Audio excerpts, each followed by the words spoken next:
YouTube, how you doing? Murph here, bringing you another product review. Today's review is going to be on the Xtrfy MZ1 Zeiss Rail. This is a brand new ultra light gaming mouse by Xtrfy, done in collaboration with Rocket Jump Ninja. He's the one that ultimately designed this mouse. And today we're going to talk about the specs, the design, the build quality, and ultimately whether you should spend your money on this gaming mouse. As usual, we're going to start off by talking about the design and build quality.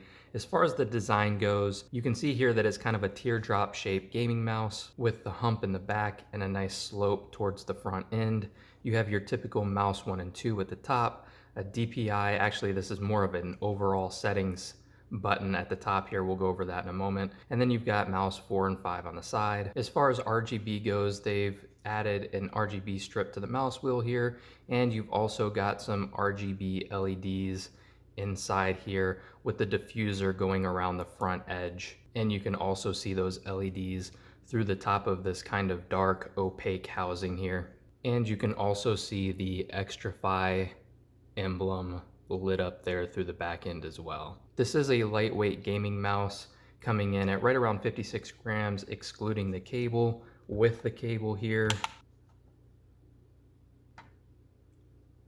on my scale, I get 59 grams. So it is a very lightweight mouse, and that's going to be for two main reasons. One, the size of this mouse is fairly small in general. This mouse is about 111 millimeters long, about 58 millimeters wide, depending on where you measure from. It's a little bit more narrow at the front than it is the back, and it's about 36.5 millimeters tall. And it's also lightweight in part to the typical hole cutouts that we see on the top, sides, and bottom, which is what we're seeing in most lightweight gaming mice these days. Now, as far as build quality is concerned, I have no real complaints. There's no creaking in any of the top, bottom, or side panels. There's no bending or flexing in any of the plates of this mouse at all. And despite being a lightweight gaming mouse, it feels very solid. The back end of this mouse is very, very lightweight. Most of that weight distribution is going to be towards the front end of this mouse. And so it just gives it a very solid feel overall. Now, moving on to the specifications of this mouse, you are getting a state-of-the-art PixArt 3389 gaming sensor, adjustable RGB LEDs. The main switches on this mouse are Kale GM 8.0 switches, and you are getting an Xtrfy EasyCord Pro, which is just basically their fancy name for a paracord style cable. You are also getting PTFE glides on the bottom. These are very good skates, and your CPI settings range from 400 to 16,000.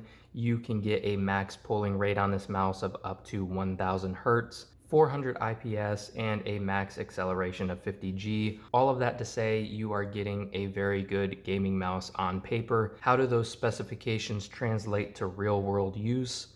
It turns out very, very well. This is a very high quality gaming mouse, and you can feel that from the moment you start using it. I've been using this mouse now for almost a week, and I have no real complaints so far. I've used this mouse mainly playing Apex Legends, Battlefield 4, and Escape from Tarkov, and it performed very, very well in all three of those games. The mouse feels and performs like you would expect it to after seeing that spec sheet. Now, I've got to be honest with you guys here, I really wasn't expecting much out of this mouse for a few reasons. One, I'm typically not a huge fan of the teardrop shape. It's just not typically the style of gaming mouse I go for. Another reason is I am typically not a fan of gaming peripherals that do a collaboration with a content creator or a professional gamer. I just personally have found in the past that it doesn't translate well, and the finished product always seems to be either lacking in quality or it just doesn't live up to the hype. And that is not the case with this mouse at all. I've really enjoyed using it. It's one of the better gaming mice that I've played with in the past year, year and a half. It's not very often that I use a mouse that takes me away from my main, which is a Glorious Model O. I've had both of these hooked up on my desk for a week, and I found myself on more than one occasion, even when I'm not using it for the purpose of using it to make a review or making a video or trying to get some experience with it so that I can talk about it for this review. I found myself on more than one occasion just going to this mouse just because at night playing Call of Duty or Battlefield 4, I've picked up this mouse versus my Glorious Model O. For me, the size of the Glorious Model O is going to be the main factor that I keep using that over this one. But this mouse is that good. I've enjoyed using it a lot, and I would probably recommend this mouse to anybody who doesn't have a larger hand size. This mouse is going to be good for really multiple types of grip styles, especially if you have smaller hands. If you've got a smaller hand, you can pretty much grip this thing however you want. It would be good for claw, hybrid, fingertip grips. It's really not going to matter. My only real complaint with the size would be that the mouse buttons on the side are a little bit harder to reach. On a true mid-size gaming mouse, those side buttons would line up a little bit better, more in line with my thumb. And instead on this mouse, I find myself having to actually reach back and bend my thumb all the way back like this at kind of an awkward angle just to hit that rear mouse button. I like this mouse so much that I actually have a hard time coming up with any cons. One thing that kind of bugs me is that at this price range, there is no software. It does come with this little sheet here, and it is very easy, easier than most gaming mice actually, to switch between DPI settings, debounce, lift-off distances, polling rates, and even switching all of those RGB functions. It's not very difficult to do, but it is kind of disappointing that they don't have a software option for this mouse. That's really my only main complaint. The paracord is very, very good.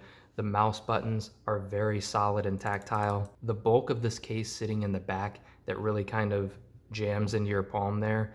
And then, like I said before, the weight distribution being mostly towards the front gives you just a lot of control with this mouse. I had no problem at all with flick shots or keeping my aim on point with this mouse. I would put the performance of this mouse right up there with some of the other top tier gaming mice that I've used recently. Things like the Glorious Model O Wireless, the Razer Viper Elite, and the Logitech G Pro X Superlight. The mouse buttons feel great and are very tactile. Mouse buttons 1 and 2 have very little pre and post travel.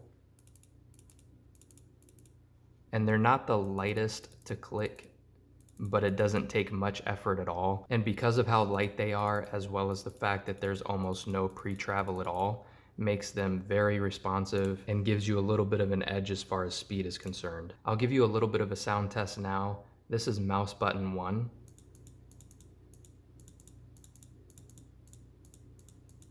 Mouse button 2.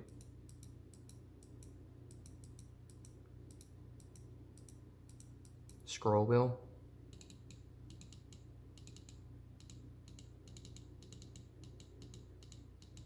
Mouse button 4 on the side.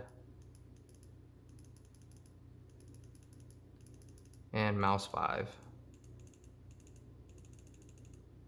I also want to note here that the scroll wheel feels very, very good. You can feel all of the individual steps in between. It's very light and easy to scroll, but there is just enough resistance there that you don't accidentally switch weapons or anything like that in the middle of a gunfight.